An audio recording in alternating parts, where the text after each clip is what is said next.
Vamos conversar hoje sobre a República dos Palhaços. A ideia é fazer uma análise de uma visão bem forte, bem crítica, sobre a corrupção que seria sistêmica no Brasil. E olha, a gente já começa com a principal ideia de que a corrupção não seria uma falha no sistema, mas sim a própria engrenagem que faz a máquina girar. É uma afirmação bem pesada, né? E ela dá o tom para tudo o que a gente vai ver. E é aqui que a gente chega no ponto central, não é mesmo? Será que estamos falando de alguns casos ruins, de maçãs podres, ou de uma estrutura toda montada para funcionar desse jeito? A República dos Palhaços descreve um estado onde a população acaba sendo a plateia de uma peça que é uma comédia de erros, só que trágica. E o pior, sem saber que o espetáculo todo é bancado com seu próprio dinheiro. E para a gente ter uma ideia do que estamos falando, uma sequência de escândalos, carne adulterada, leite contaminado na escola, políticos absolvidos. A sensação que dá é de um carrossel sem fim. Mal se tem tempo de indignar com uma coisa e já aparece outra. É quase como se o absurdo virasse rotina. Mas aí fica a pergunta, né? Com tanta coisa errada acontecendo, por que o sistema não quebra? Por que não existe uma revolta geral? A chave está em como se usa a famosa resiliência do brasileiro para manter todo mundo distraído. Vamos ver como isso funcionaria.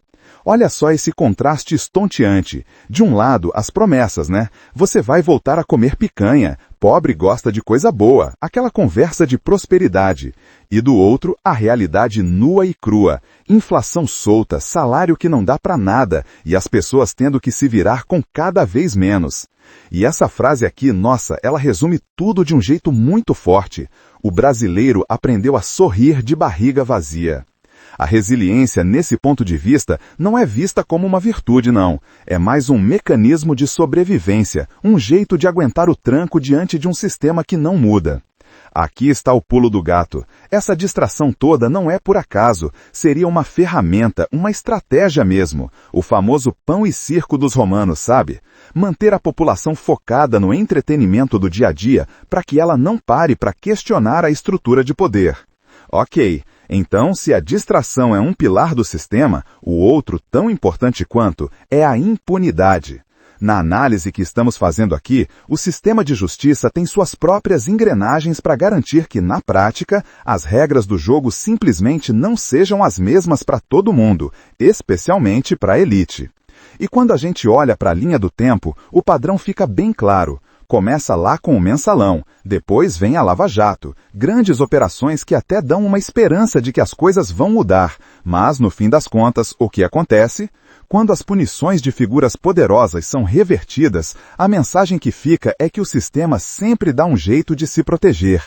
E para entender isso, a gente precisa falar sobre o descondenado. É muito importante entender que ser descondenado não é a mesma coisa que ser inocentado. Ninguém está dizendo que a pessoa não cometeu o crime. O que acontece é que o processo é anulado por uma falha técnica, uma questão de jurisdição, uma burocracia. Pronto, as provas, tudo vai para o lixo. E na lista do que seria o kit de impunidade, tem o foro privilegiado, que funciona como um escudo para políticos. Tem as indicações políticas para cargos-chave, quer dizer, o político indica quem pode um dia julgar ele mesmo.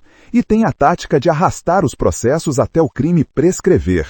Juntando tudo isso, fica bem difícil alguém poderoso ser punido de verdade, né? E essa impunidade vai além da política. Ela entra com tudo na economia também.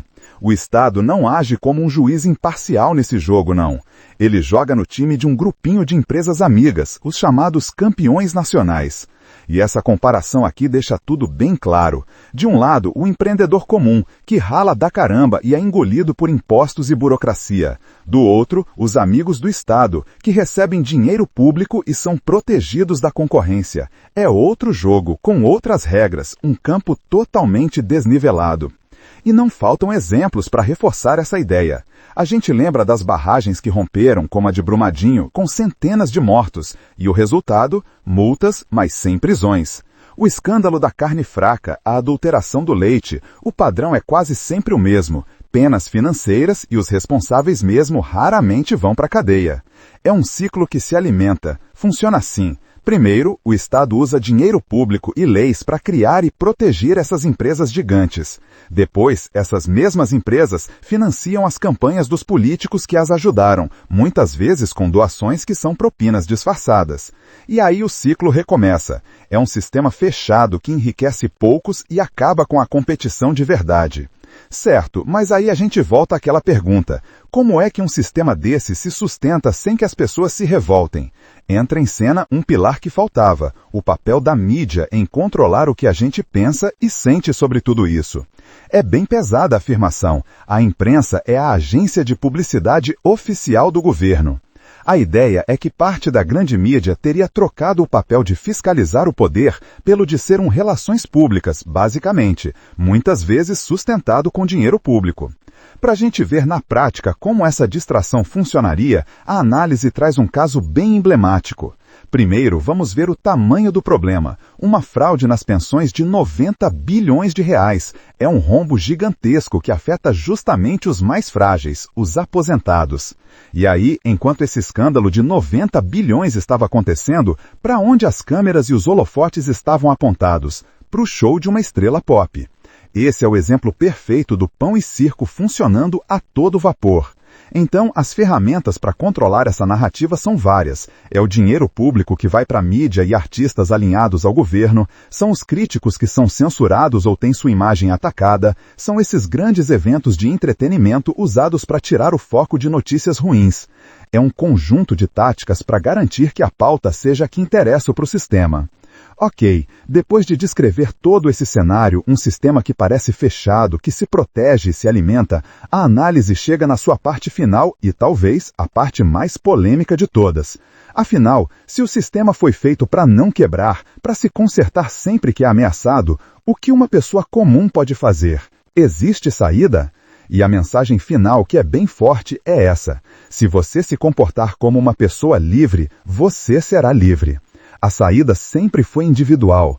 Já que o sistema parece viciado, a única alternativa real é focar no individual, é construir a sua própria fortaleza, proteger sua família e buscar sua liberdade por conta própria.